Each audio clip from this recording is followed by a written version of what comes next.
someone came into our churches or into our communities and said, I had an abortion, and we weren't saying why, what happened, and we just said, like, I see you, and loved her and hugged her and walked with her in her grief. I think we forget that she's even healing anything.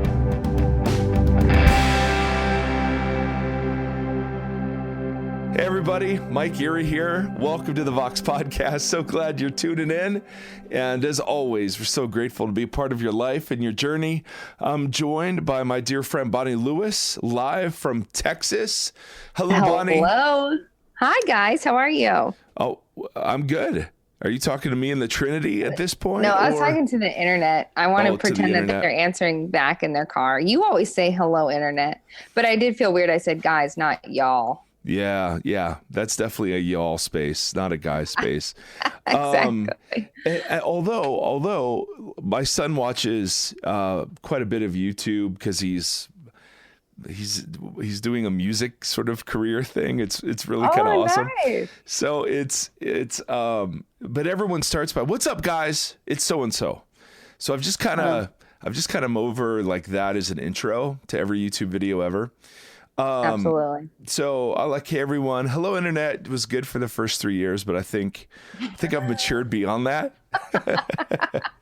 So I don't know. Now you're more aware of what the internet is. Yes. It's hello, the small minority of really good people out there. Bonnie, how the heck are you? We are translating your 22 passages. We got funded there right at the last moment. Oh my gosh, it was a real nail biter, but it happened. Yeah, but that's awesome. Yeah, it was really good. I know. Well, and the thing is, like, everyone's like, what are you doing to celebrate? I was like, nothing. I have to get writing. I have to do this. I have to actually do it now. Yes. We'll celebrate when it's done.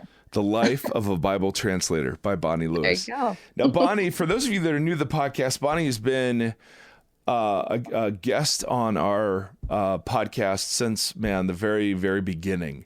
We've talked about lots of different issues, lament and grief and women in ministry and all sorts of things. Today, because I've spent the last couple of weeks talking about the really complex issue of abortion, and that was in the news a couple of weeks ago pretty heavily. And so we've taken a bit of time to go through some stuff, but I wanted to hear your perspective as a theologian and obviously as a woman, as a mom. But then I know, there's a super sad part of your story that I've heard, and I know some of our listeners have heard, but if you would kind of start there, I think that would help sort of frame our further conversation around the issue. Because for me, with Seth, this isn't an issue thing. This is like, there's a directly relatable part to this, even as a man.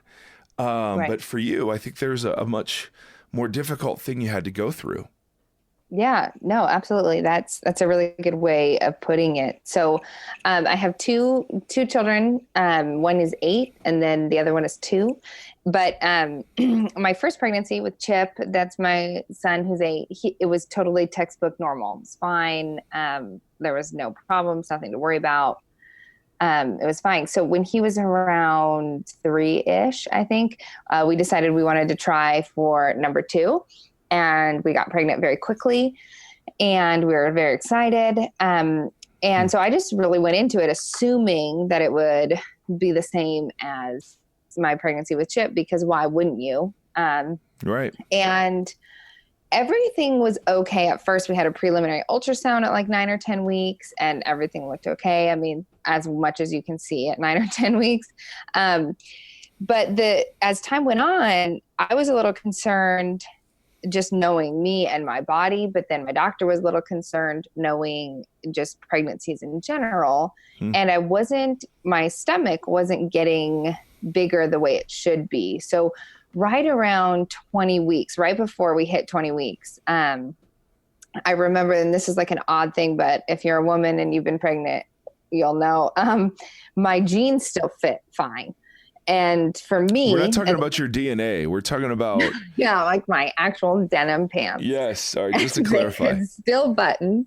And as the way I carry children, that's not normal for me, but also around 20 weeks, like the baby has grown substantially in size. I mean, he or she is halfway there. And so you're probably moving on out of your normal daily clothes. And so, but at the same time, everyone was just like, well, you've had morning sickness and everybody's different and every pregnancy is different, every baby. So it was just kind of one of those things. And so, we had gone on a trip actually we lived in Colorado at the time. We went on a trip to California and everything seemed to be fine, except for my son got sick while we were there. And so he woke up in the middle of the night one night screaming. And so I kind of sat up very suddenly out of bed. And when I did, the baby kicked me inwardly, almost like I got punched in the stomach. And it was such a swift and hard and forceful kick that it kind of knocked the wind out of me. And I remember thinking, that's not right. Like that didn't feel just like a baby kick, like something that felt like something was the matter. And I remember telling my husband and being really worried and freaked out. But again, 20 weeks, like you don't feel the baby very much. So it's hard to tell, like, could he just been moving? You know, it's just one of those things. So we got home a few days later, but I just could not shake this feeling that something was wrong. And it just kept kind of coming. And I knew that something wasn't right. And so I said to my husband, I think something isn't going well here. And he's like, well, you know, I'm sure you're just tired from traveling. You know, we can go and get it checked out if you want, but we had our 20-week ultrasound in just a few days. And so we were both just kind of like, we can wait and see. So that was a Thursday, I remember. And we had our 20-week ultrasound due on the following Tuesday. So it was just over the weekend. Yeah, but that's still a long time living in that sort of awfulness. It is. But I will say, like, I am and I believe this to be true, and I'm better now. I'm a worrier. Like, I worry all the time and I have anxiety. And so I can sometimes go, okay, maybe that's not correct. From this experience, I've really been able to learn, and we can talk more about this too, but the difference between a feeling of worry and a feeling of this isn't right, but it's not the same as an anxious feeling. So like now I can differentiate, but this was one of the first times that I ever kind of came up against that. And so I didn't really know the difference. And so I just kind of was like, yeah, maybe we can wait it out. But over the next day or two, I just Googled and researched well, what happens? Like, what happens if we get to the ultrasound and the baby's not alive? Because before, 13 weeks, if you lose a baby, you miscarry the baby. Your body usually will miscarry naturally. Sometimes the body needs help.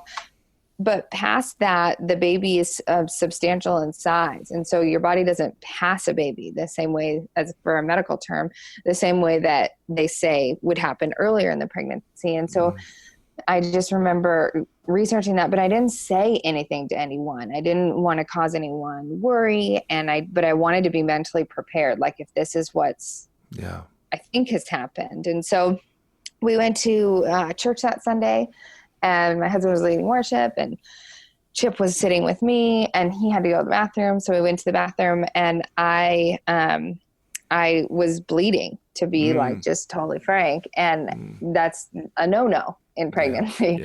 And so I just freaked out, and I just waited till the song was done. And then I just ran up there and was like, sigh, oh my gosh. And I'm just bawling. I mean, I'm just in hysterics. And he's like, okay, what is it? So of course. So I call the doctor, and she, she's on, it's the weekend. So she calls me back and she says, just wait, just go home and rest. It's probably fine. You don't have nothing to worry about. We'll check it out at your ultrasound on Tuesday. And so I was like, okay. So I hung up the phone, and my husband's like, it's totally your choice. What do you want to do? And I was like, there's no way I'm going home and waiting. Yeah. I checked myself. We went to the ER, and as we're walking into the ER, I turned to Sai and I said,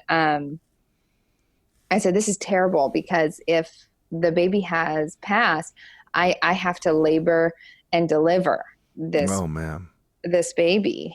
And he looked at me like I had totally lost my mind. And it was like at that moment I realized like, oh, I have been mentally preparing for this. Or I look back now and I really think it was the Holy Spirit preparing me for this. But for him, it was he had like not even thought of it. He had no kind of even framework for it. And so we went into the hospital and, you know, the tech came and she did the ultrasound, and I like started to look at the screen, and like, I can see it. And she does the thing that you're supposed to measure the heartbeat, and it's just a solid line. And she just kind of puts her instruments down, and she, you know, the worst thing you can hear, she doesn't say anything to you. She just says, I need to go get the doctor. Oh man. And I just turned aside and I just start bawling. And I just was like, I knew it.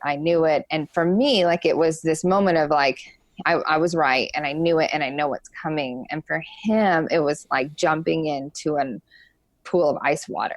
I mean, he was just like, wait, what? You knew what? Like, what's going on? Are you sure? And so the doctor came in and just said, like, we look for heartbeat and we look for fetal movement, and your baby isn't showing either of those. And it was just this, like, it was such a weird thing, because then the next thing out of their mouths, and they were very kind, but the next thing out of their mouths were like, okay, so here's what you can do. And it was just very, you know, you can do this, you can do this, do this. And so the choices we were presented with were, you can labor and deliver your baby, or you can go somewhere else and get what they call a DNC. And it's basically where they would put the mom to sleep, and then they remove the baby from her womb. But she said, if you choose to go the DNC route, your baby will not be intact. And so we had so many questions, like, is one more dangerous? Put me at any risk? Are you sure the baby isn't alive? Right. You know, like, what, like, can we double check, you know, all these different things. And so for me at the time, and I often have thought, if I know now what I know, I mean, if I knew then what I know now, would I have still chosen this route? And I don't know, because I chose to labor and deliver. And so at the time, the reason why I chose it is because one of the things that immediately hit me was that I felt sad that I would never be able to parent this child. And so for me, that was a way that I could parent him, and that we could parent him. And I also wanted to see him, and I wanted to hold him. And actually, we didn't even know if it was a boy or girl. We didn't find that out until after I delivered. And so we decided that's the course we would take. And so they immediately admitted us, and they just said, your baby's actually measuring small, which I knew was the case, obviously. And so she said, but he's been passed for, 3 or 4 weeks, we believe. And so the delivery will be very, very very quick. And I said, I just disagree, because I just felt him kick. Like, we were in California, 5 days before that. And she had said, well, I'm sorry, but medically that's not true. And I was just like, well, I guess we'll just see. Because it was just one of those things. Like, I'm literally staring at this medical professional, and I'm not saying that she's wrong, but also I'm the mom, and I know my body, and I know my baby. And so I was just like, okay. And so she said, you won't, it'll be so fast, because the baby has been passed for so long. You won't have any contractions. Will induce you, and it shouldn't be more than 12 hours total. You won't have to push like you would if you're delivering a full-term baby. It'll be very quick, and then you can decide if you want to see or hold the baby, or what you want to do. And the other thing she said, that they were very great at preparing me for what I would see and hear to help me sort of make a decision. And so the thing she said is, your baby's not going to come out plump and, peachy skin or whatever. The baby will be very tiny, but also the baby's skin will be purple. And I was like, so grateful to know that. And she also said, imagine what it was like when your first son was born and he came out and everyone cheered. Right. And I was like, yeah, of course. And she's like, it's not going to be like that. It's going to be silent. You're not going to get visitors. So it was this weird, and I was so grateful that she's like prepared me for all of the different layers of like mental and emotional things that were going to be hitting us, because I wouldn't have thought of those things at all. And so they induced me. Well, they ended up having to induce me 6 times. It was a 30. Yeah, it was awful. And they can't induce you the same way like you do in a 3rd trimester. Your body actually doesn't respond to Pitocin until your 3rd trimester. So they have to induce you other ways that are very painful and intrusive. And it was 6 times this is happening. And it was awful. It was a 36-hour labor. I felt all of the contractions just as you would, and as I had. And this nurse came in and she said, do you want to get an epidural? And I said, no, I don't. I don't want one. And she just said, and I've like used this as like a metaphor for, she said to me, there will be layers of hurt and pain emotionally and spiritually. And so if you can take away a layer of physical pain, I would advise doing that. And I just remember thinking like, this woman has sat with women who have done this. So I'm just going to take her word for it. Yeah. And so I did. I got an epidural, and I was grateful I did, because that was just one realm I didn't have to think of as we kind of finished out the labor. And then I did have to push, just like you would with why was the doctor so off? So I guess, so what had happened was, once he came out, they said, do you want to do a biopsy? Do you want to, like, you can send the baby basically to a lab and they'll tell you if there was something wrong with like a chromosome. And I was like, no, because that doesn't put any bearing like on anything for me. So no.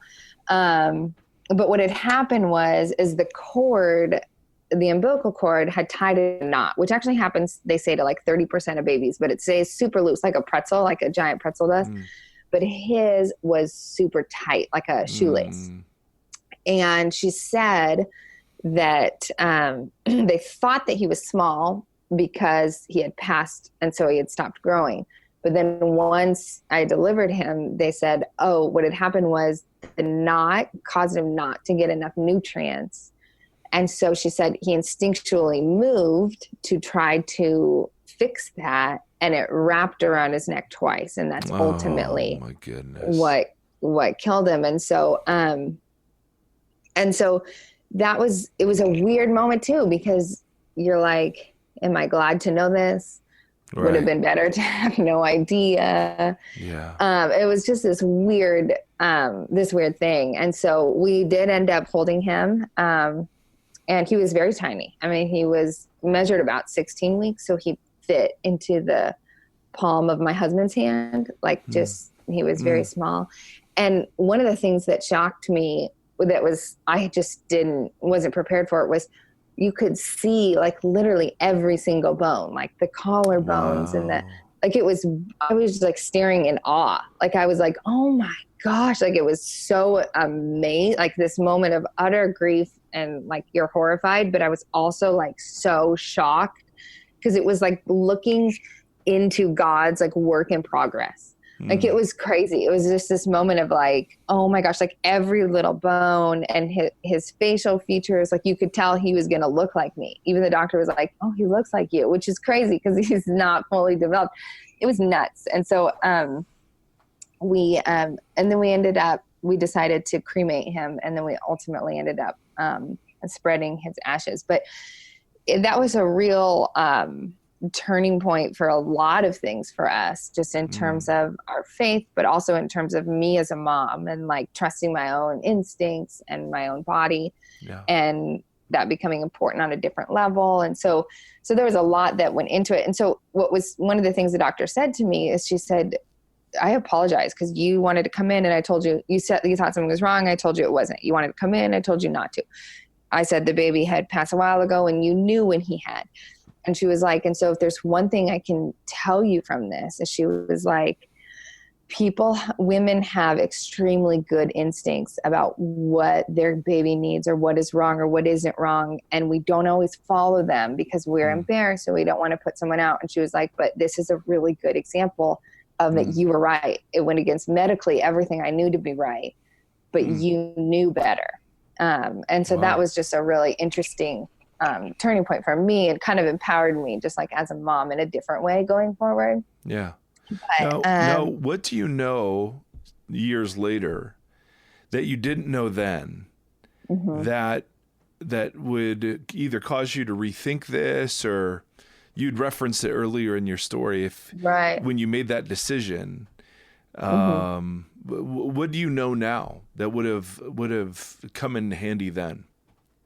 Yeah, I just think, sorry. No. I'm so sorry. And if you don't want to talk about this, we don't have to. No. This is good. And I think it's good for me. But I also think people should hear these things. And I also want to say that people asking about him is the way that you don't feel like he was forgotten. Yeah. Like his story lives on that way by me telling this, just as I would tell you a story about something silly my kids did. That's a great point. So I appreciate that. Yeah. As much as it was like this moment of awe, like looking, like that felt like an out of body experience to see everything in place on this tiny, tiny baby that was still forming. As beautiful as it was to hold him and to see that and to be able to give a proper goodbye, it was also like the most devastating and heart-wrenching, awful, terrible thing I've ever had to do. I can't imagine. Yeah. And I think even just as a woman delivering a baby that is dead, that in and of itself was actually even worse than seeing him not moving, because it's this thing that is a part of you. Even if you've never done it, you were literally just designed to do it. And so to do all the motions that bring about life, but then it's brought about death, is a weird place to be in. And it's really gut-wrenching and devastating on a level that I didn't expect it to be. Yeah. Do you know what I mean? I really thought I'd go into autopilot kind of, but that didn't happen. And so I think that is tough because it added a different layer. And so I often wonder, if I was faced with that again, would I go through that grief again? And I don't know if I would. At least now I feel like I have the tools to weigh it. You know what I mean? I was kind of blindsided before, but. Well, yeah, no kidding. And so it is different now. So one of the things that got me out of bed before, and sometimes still now when I'm hit with PTSD or anxiety or anything, is days after the birth, when I returned home, I remember just being I don't want to get out of bed for maybe a year after. And I remember saying and thinking it's not fair for Chip to also lose a mom. And so that is another piece to the puzzle that I would put in there now. Is well, now I have 2 children and that need me, and I need to be there for them. And I know what it does to me, or what it did to me last time. And so do I want to put us all through that again, kind of thing? Yeah. So, that's, I guess, what I was referencing. For sure. It's just hard. Yeah. Oh, I can't. I mean, Bonnie, oh my goodness, I can't imagine.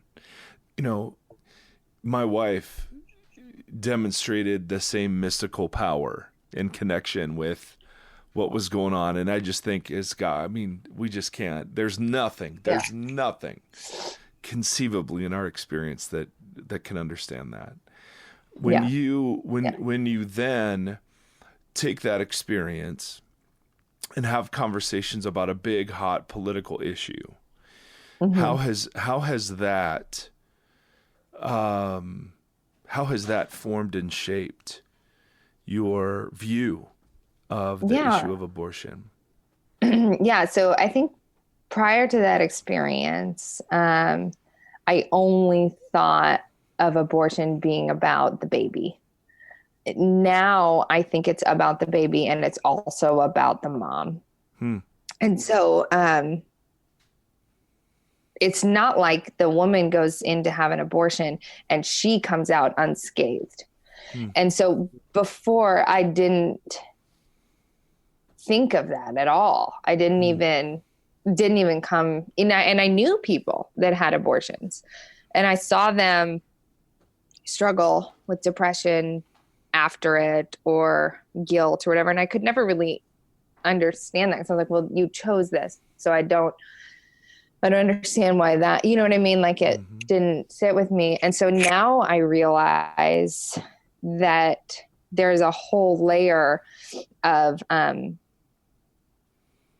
life that the woman was leading, or is leading, or is nervous about leading, or whatever, that goes into that decision. How hard it is, no matter, even if she does decide it, what it does to her as a person post the abortion, what it does to her for the rest of her life, how she carries that with her.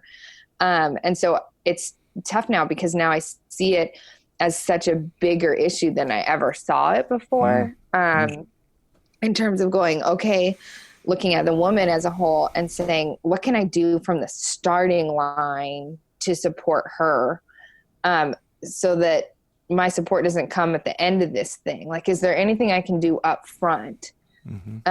Whether that be, just better sex education, or better, better birth control, or more affordable options, or whatever it is that, like, because abortion doesn't just wake up and happen. Do you know what I'm saying? Like, it's a series of events and thoughts that this woman has gone through. And so for me, it really put life back into the conversation in terms of, hey, it's not just, it is the baby, but it also is the mom.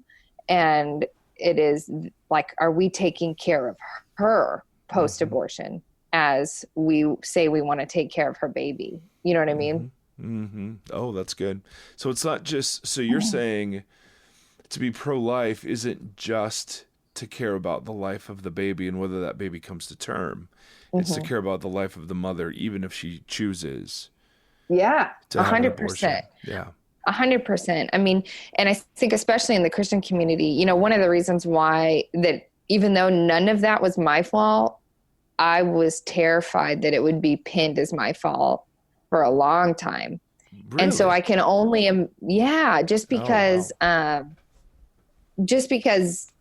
don't know, I've been in some unkind church circles, but also because just as a woman in general, when it comes, you carry weight on your own self. So sometimes you can just be worried, like, are other people putting that same thing on me that I'm putting on myself? But so I can only imagine that if you are a woman and you chose to abort your baby for whatever reason it was, and then on the other side of that, there isn't any help, there isn't any resources, there isn't any kindness, there isn't any people bringing meals and the same things that were afforded to me in my situation. Like, that's what got me through. And so I do think that if we're going to say we're pro-life, we are pro-life to the baby, but to the mom up front and behind whatever it is that she decides to do. Because she, I know a lot of people who have had abortion that have never told a soul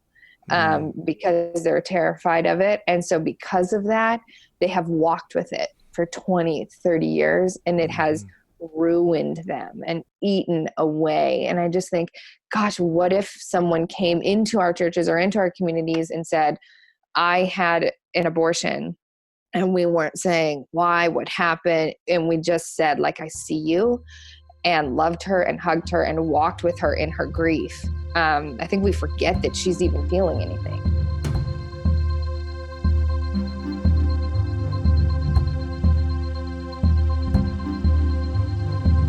How to you. So the email I got that kicked all this off was, hey, what's your view of abortion?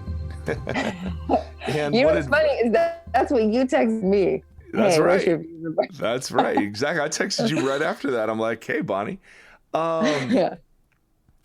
And what's your view of abortion, and how would you counsel somebody who's kind of going through a decision like that? So I spent a couple episodes trying to answer that question in my overly verbose way. So what would you say as a theologian, as a woman, as a mom, as a mom who has 3 children, two of which are with you in a different way than the third one is? How would you answer those questions? Yeah, I think theologically speaking, I think it's tough. I think theologically, I believe that life begins at conception, and I would probably come at it with a discussion about the soul and, those sort of things. And just talk about, the things that, we've all heard, like all life is precious or whatever. But I don't think I'd have that conversation without asserting that her life was also precious, and what I believe to be true about anybody on the outside, like whether it be her, refugees, immigrant, like all this whole group of people, where I do believe, like, you and I were just talking about this, but like womb to tomb, that like the pro-life should cover this whole gamut of areas, not just a baby. And so I think that I would just say that and discuss that. I would also really, really, I would tell her my story. I would just tell her, this is what the aftermath is like. And this, and not in a way that was shaming, but to say, like, I just want to know what's coming. Because if I could have, and I've actually given someone that counsel, not somebody that wanted to abort her baby, but somebody who had found out that her baby was not going to live outside the womb. And she just said, she basically, and I was so proud of her, she reached out and she just said, like, what was it like? I want to know what it was like. And I was like, that's such a good question, because I think that you can't conceive of what that would be like. And so I would tell her my story. I would encourage her to maybe talk to other people. And then I would just ask to hear her story. I think that's such a big component. Like, I probably would start with that, and say, like, hey, let me hear, like, what is it? Like, where are you coming from? Who are you? What is it? And just because I think sometimes in my experience of people that I've talked with that have had an abortion or almost had an abortion, is that there are some layers of the story they've just never said out loud. Yeah. And so to say it out loud gives clarity either one way or another, but I think is essential. So I definitely would do that, and then ask her, like, why abortion versus adoption? What about that? And so I think I would spend a long time with her, but make it clear that, and I believe this is true, that her life is just as important as the baby's, but also that, like, our conversations don't end here no matter what route you take. That whatever you decide, like, I'm with you and we'll walk with you, whatever you decide and whatever ramifications that have. Because I do believe that if we're going to say we're pro-life and we believe life is valuable, then that is a huge spectrum, and we need to cover that with our words and our actions. Come on. Preach. Preach, sister. Now, part of that, of course, at least for a lot of us, is access to birth control. I brought that up, and I got this email. So I have 2 questions I'd love your take on. So this one, okay, listen to this intro paragraph, Bonnie. There's a paragraph. Yeah. Oh no, there's 2 paragraphs total, but the intro paragraph is freaking awesome. I've recently become a listener of the podcast. Quite frankly, I really don't like listening to the podcast most weeks, which is exactly why I have continued listening. How great is that? From what I can tell, we have very different political and economic views. However, you often bring a very open perspective to topics that are not discussed and often very divisive. Well, so how great, what a great compliment is that? Yeah. That's awesome. So whoever this person is, thank you. That is fantastic. Now, then the question. In the latest podcast, all right, the one that I did prior to this about infanticide and abortion, you spoke very briefly about birth control and its availability. I am most definitely pro-life. I've also slowly come to the position that we should do everything we can to promote access to birth control if it prevents abortions. However, my great moral qualm with this approach is the fact that it can be seen as a promotion of sinful practices, i.e. premarital sex and all things that come along with that. By promoting birth control as Christians, are we promoting sinful practices in place of other sinful practices like abortion? Would love to hear your thoughts. Oh, interesting. Right? Yeah. So you want to take a crack at that one? Sure. So I would say, are we promoting, I'm sorry, just to clarify, are we promoting sin by advocating access to birth control? No, I don't think so. I think if we are advocating access to birth control, we don't have our head in the sand. I think we're just saying like, hey, we are people with hormones and this happens. I do think that. The other thing is, and so I don't think you're promoting sin there. My problem with that logic, and not with that person or this question, but the logic in general, is that if we pretended like we didn't need birth control, well, first of all, we're assuming that everybody having premarital sex is a Christian or is not a Christian. You know what I'm saying? Like, we're kind of putting them into this small camp, saying like, okay, if we say we're promoting that, then, we're saying it's fine to have premarital sex. Well, regardless of where you stand on that, my question then to you would go, okay, so what if it's your kid? What if it's your sister? What if it's your neighbor having premarital sex? Like, what would be your face-to-face response to that? Would you rather them be protected and you walk through them and you talk to them and you figure out something or whatever? Or would you go like, hey, you're on your own? You know what I'm saying? And then they get in a situation and then you're like, well, they definitely won't come to you because you've already said like, hey, you're on your own. So it's my personal view that no, we don't. But at the same time, studies show that access to birth control is actually the only thing that does reduce abortion rates. And so it's tough for me because even if we did say, okay, I see what she's saying or he is saying about promoting premarital sex, I guess you have to choose the lesser two evils there. Like, if it's the only thing that is statistically shown to reduce abortion rates, and if we are pro-life, and that, I basically like, what hill are we choosing? Are we going to choose to die on there? Right, I guess is my answer. That was not a very polished answer. No, well, you're just hearing it. Just what I thought of. You're just hearing all this, Bonnie. No, listen, polish. We're not after polish, Bonnie. That's good. If true, I would not be hosting. I always think, I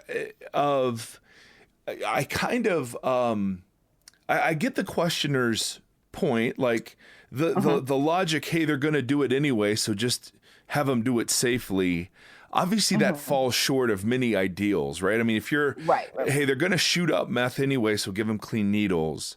Yeah. Okay, I mean, so that's a legitimate question, even if you're not religious, right? For health policy and so on. If I were coming at it from a Christian perspective, I would say, okay, first of all, my job as a Jesus follower is to promote the flourishing of human persons. Now, obviously, I think human persons flourish best when they become students of this Jesus and, all that goes with that, right? But so if I'm having a discipleship conversation about birth control, that's different than if I'm having a policy conversation about birth control. Yeah. And it's clear in the Old Testament that God was completely willing to work with humanity in suboptimal condition. Yeah. Right. So clearly, hey, one man, one woman. Oh, and then all the great heroes of faith have many wives, you know, and it's like, right. And it's not, God's not up there cheering it on, right. But there certainly is a willingness to deal with humanity in suboptimal conditions and hardness of heart and so on. And so my argument for this would be, hey, if we're having a discipleship conversation, that's one thing. But if I'm talking about public policy for the vast majority of people who are not Jesus followers, nor would they share our suppositions about sexuality, and even those, the way they've been classically modeled in purity culture, are suspect. You know, it's one of those things where I'd be like, no, I think that in this case, we're not promoting sin. We're simply working with suboptimal conditions. We are in a sexually drenched culture. People are getting married later, and parents, quite frankly, don't teach their kids anything about sexuality. Right. And so in those circumstances, if I had to choose between someone learning about birth control and someone seeing abortion as the last form of contraception, then clearly we go with the birth control route.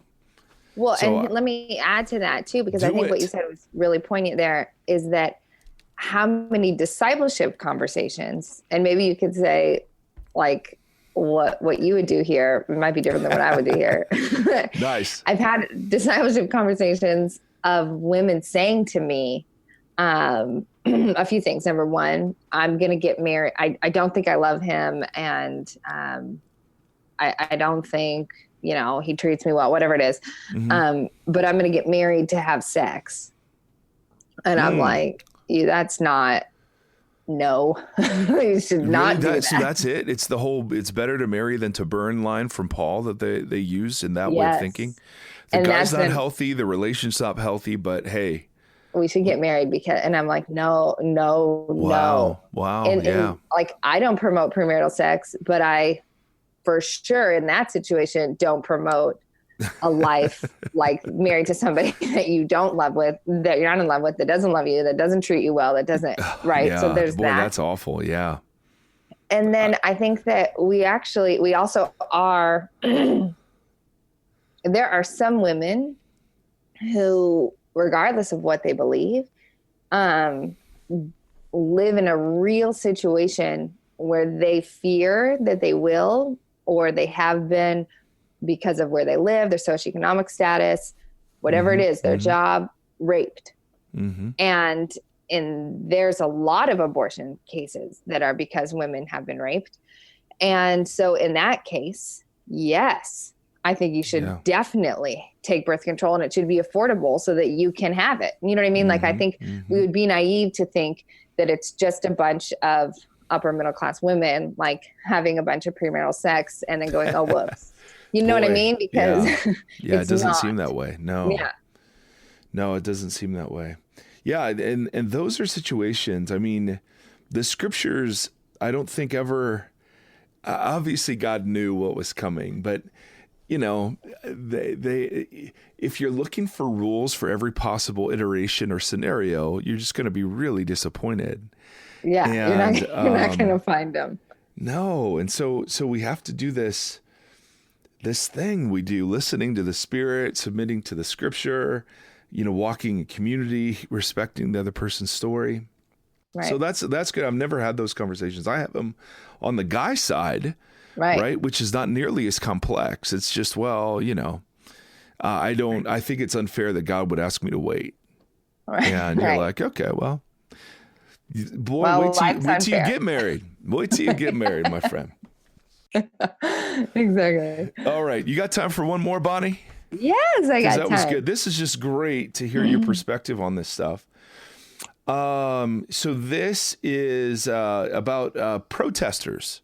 So this is a very interesting question, and it's a little bit of similar logic. The punchline is, hey, if our protests saved one life, but shamed or embarrassed 10 other women, is that trade-off worth it? So let me give you his full question, but that's the punchline. Okay.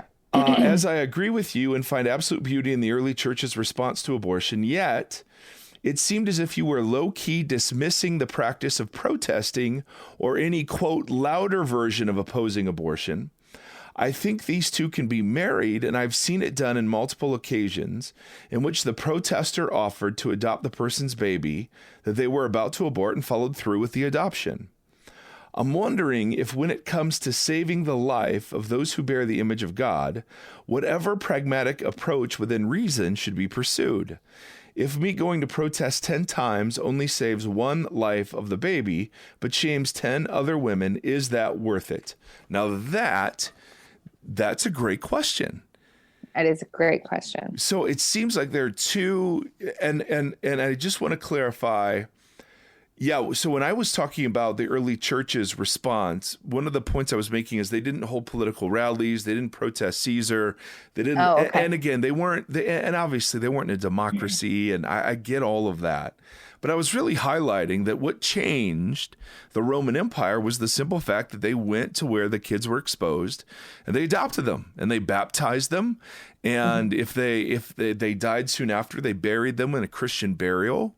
I mean, they're burial sites where we have, they're like, the majority are infants and they're all Christian. They're all Christian symbolized, around the burial site. So there, I mean, and my point was, hey, we've made this a political issue, but if you make it a kingdom issue, do you open yourself up to possibilities of activism that we haven't yet fully considered? So a very legitimate pushback was, why can't you do both?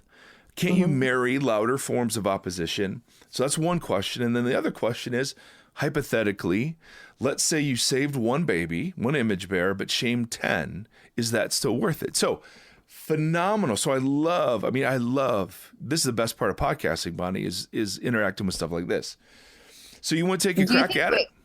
Hold on. First of all, do you think by shaming, are we assuming then that those 10 that this person shamed still went through on the abortion? Yes. Like that? Yes, I would read the question is that that what way. we're going to assume? Okay. Yeah. Okay. Because I think the person's anticipating the following analogy. Okay. Say I'm trying to spread the message of Jesus and I stand on a street corner and yell. And one person says, and I preach the gospel. In other words, the words are partially true, but I'm angry. I mean, I'm yelling, I'm protesting, whatever. And but one person comes to sincere Jesus following because of it. Isn't that worth it? So I think this person is anticipating that sort of comeback, which is exactly where I would go immediately, by then saying, well, okay, so let's say we shamed them. They were uncomfortable. They still had the abortion, but we saved one. Isn't that worth it? Isn't that worth it? Does that make sense? Yes. I need to kind of think for a second. Do you want to go first? As long as I'm not mansplaining, I will, and I'm buying you time. It's like ordering first in a restaurant. I'd be glad to throw some thoughts.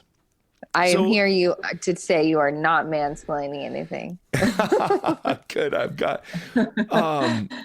I think one of the things that occurs to me right out of the gate is that we only do Jesus's work when we do Jesus's work Jesus's way.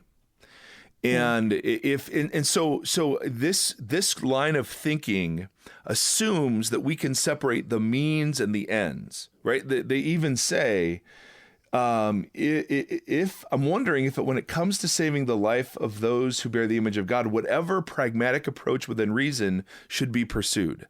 So the idea is, as long as the end, saving an image bearing child, whatever means we use to that end, can be justified. Now he's not saying that it is. He's just saying, well, could you say that it is? My response to that is, in the kingdom, we are not given permission to separate the ends and the means. In other words, if we're proclaiming the gospel but do it without love, we're not proclaiming the gospel. if we are worshiping with our mouths, and checking off the church attendance box, but our hearts are very distant and cold, we haven't really worshiped, right? I mean, there's this sense even in social activism where if love of neighbor isn't what's driving us, then it isn't love of neighbor that we're doing, right? You can't separate that. So the idea that I would be shaming in whatever way, shape, or form 10 people on the way to rescue one is not something that I see congruent with the practices of Jesus. In other words, I think Jesus would very clearly, and the early church understood him thusly, to be on the side of life whenever the ancient Jews thought that life happened. But I don't see him playing this utilitarian game that street evangelists use, or that could be used in this situation where, for the sake of one, I can justify doing anything to anybody. I don't think the kingdom. Yeah. I don't think the kingdom works that way. Right. So could you protest in a way that's Jesus-like? Sure. I can imagine that you do, but in a highly politicized issue like this, I don't think louder protesting is what's needed, right? All the protests have been out there. I don't know what louder protesting gets us. Now, the counter to what I just said is, but we've actually rescued some infants. Fantastic. Mm-hmm. But do you have to shame the women going into the clinics to make that happen? Right. Is it possible to do that in ways without? Yeah, go.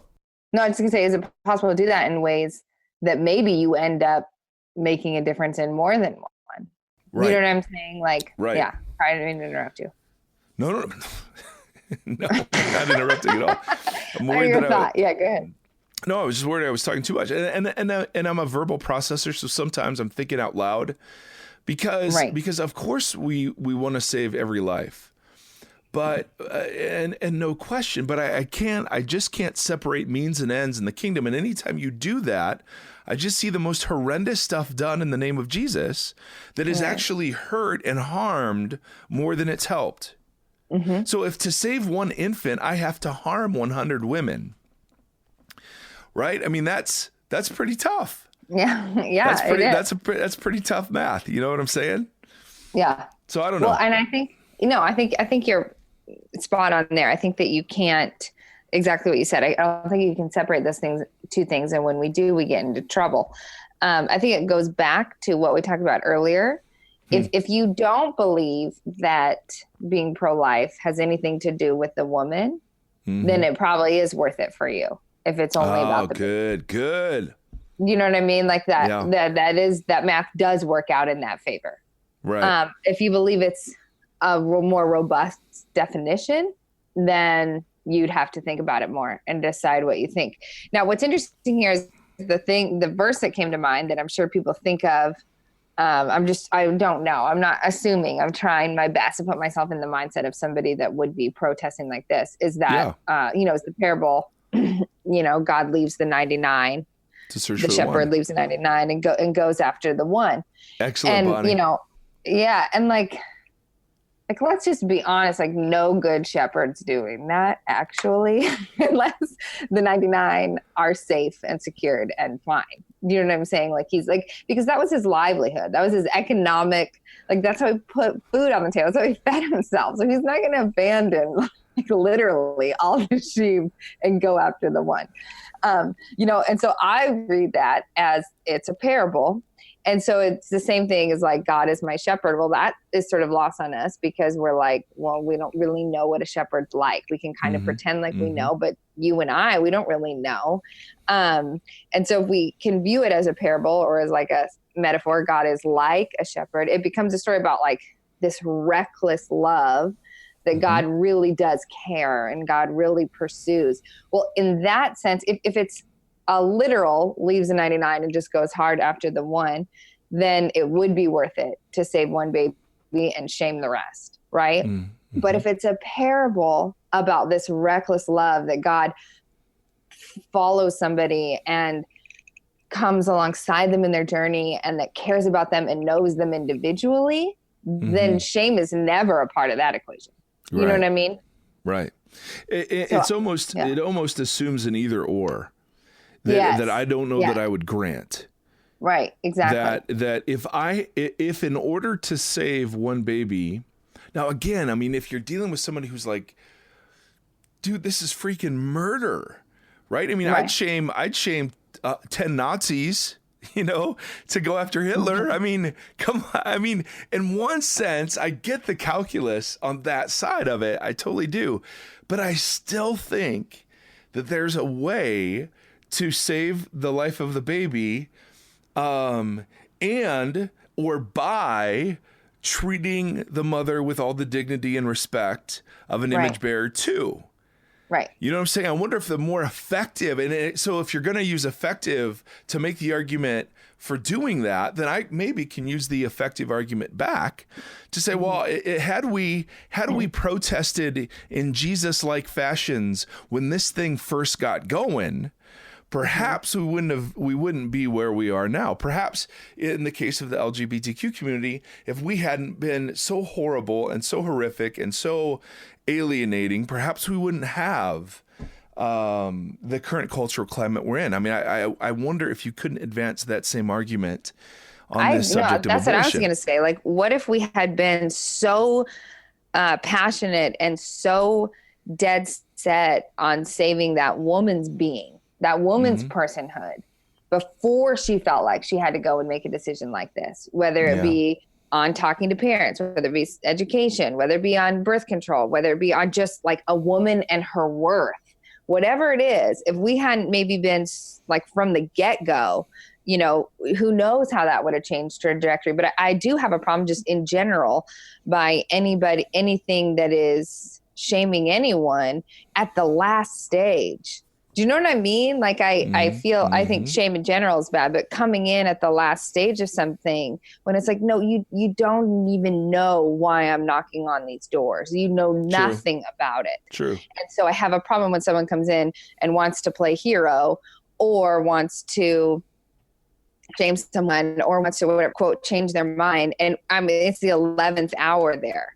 Right. Like there's an entire life that led up that we're pretending didn't happen. And so that's where I have an issue because, everything that I felt when we lost the baby, that was an entire life of things that I learned about being a woman, about sex, about God, about having children and how many children. And all of that led up to then what made me choose what I chose and what made me feel what I feel after, so that's a whole life there so if we're coming in at the last minute as someone's walking into a clinic, I'm not even sure I have a problem with that and going like, you don't even know that woman at all and what her story is. Yeah. Yeah. No, I still, I can just hear the voice, dude, it's murder. Who cares about shaming someone if it's freaking murder? But here, okay. So here, let's do this. We should look up statistics and say, what's the percentage of depression or suicide or anything that comes after for a woman, right? I guarantee some of our listeners will know this. Yeah, exactly. Because I would say it's very high. So what you're saying there is like, oh, I shamed her. She'll get over it because I saved a baby's life. Well, ultimately, no, you didn't, because that shame can easily very much turn into something that takes someone else's life. Do you know what I'm saying? And so it's tough here because I don't think it's fair to say. I don't yet. So you're saying the woman that keeps the child and gives the child up for adoption. Are we talking about that woman or the woman that has the abortion? The woman that has the abortion. Okay. Say that again. I misunderstood. Oh, okay. I'm saying that like, so you're going, okay, yeah, but it's murder. So I saved one person. Who cares if those 10 other women got shamed? Like they'll be fine. Right. Like you're basically saying, well, shame is like getting our feelings hurt on the playground. Right. But like, I'm saying if we look at that statistics and we look at like going, okay, I can see from experience, I see what this did to me as something that I didn't choose. Right. I can only imagine the amount of shame that's already there, but also depression, anxiety. Like I said, the way it eats people up. And I'm going, but that's what sin does. That's what sin does. Where that's going to lead.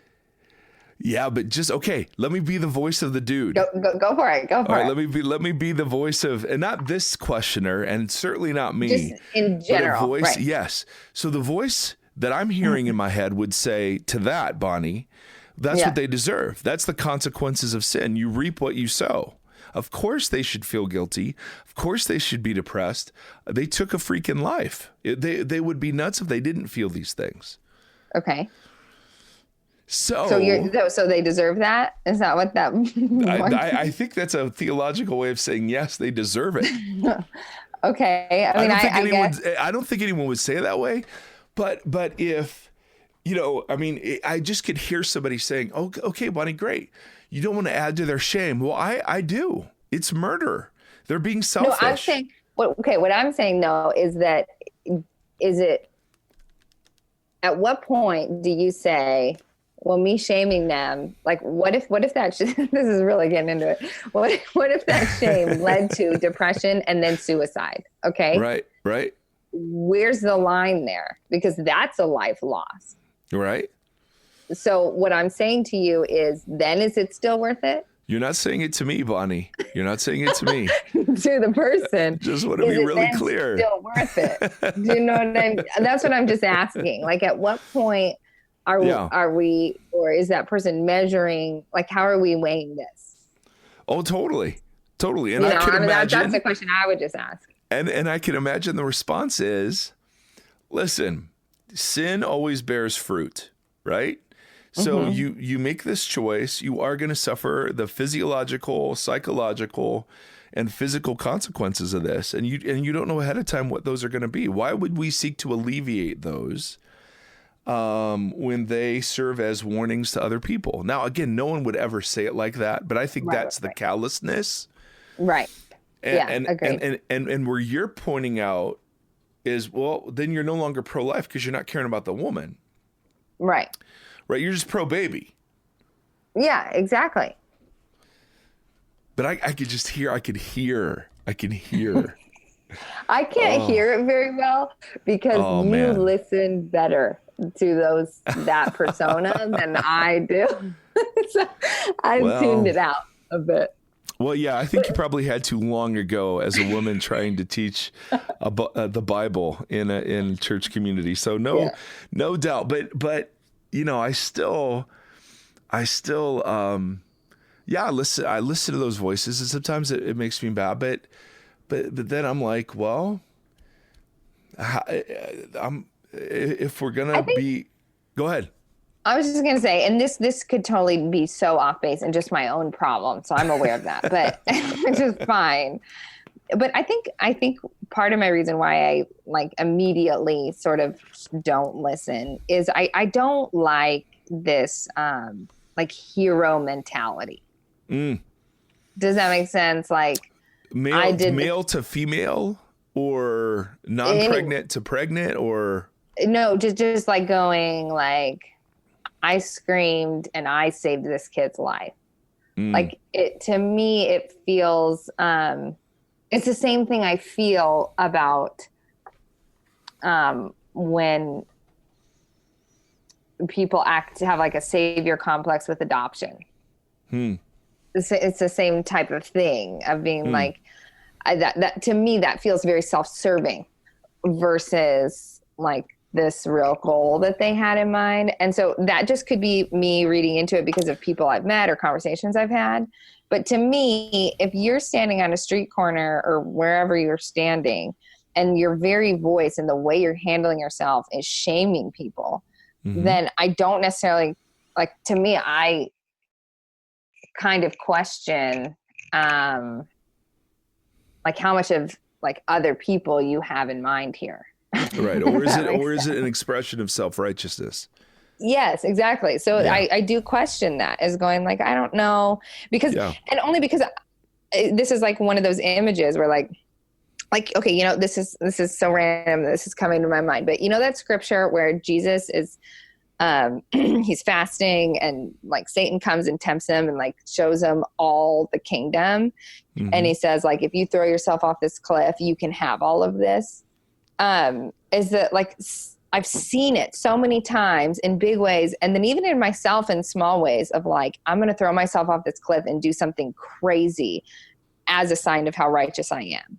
Or to show others how I am. And so sometimes when that happens, that makes me question it and going like, is that what's happening here? Right. Or is it because you really do think this is the right way? Like, how come we're not having more conversations and less yelling? So that's where I give pause there. Yeah, no, that makes sense. And to the questioner, I don't know when they say, and I love the quote, louder versions of opposing abortion. I go straight to yelling. I'm sure there are a whole bunch of gradations in there. But if you're shaming, so if the result is shame, I would think that the yelling would be correct on your part. I mean, I'm just saying. You know what I mean? All right, now. Yes. All right, Bonnie, we're over an hour. And okay. we're probably in so much hot water.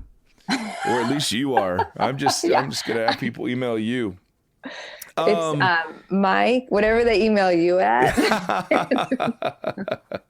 No, Bonnie, I'm super grateful that you're willing to share your story, and it's so tender to me just because I know you, and that's that big bit of your story is wrapped up in even bigger things, and I'm grateful you take time to share it and wrestle through some of this stuff. I mean, part of what I loved about that first questioner was, hey, I listened to you and I don't agree, but I still listen. And for me, that's a habit I try to cultivate myself. Yep. Because it's so easy to just, adapt a Twitter feed or an echo chamber to just the things that I agree with and be outraged at everything else. And, that's how you make God in your image. Oh my goodness, completely. So yes. I agree. Yeah. So I love that. I love that. And the goal isn't to agree with me or us. The goal is always to wrestle, if you're a Jesus follower, to wrestle with the scripture, the spirit, and the community to come to your own conclusions on this stuff. We just hope we stimulate conversation, and I have a sneaking suspicion that we did in this case, Bonnie. I think so. I think mission accomplished.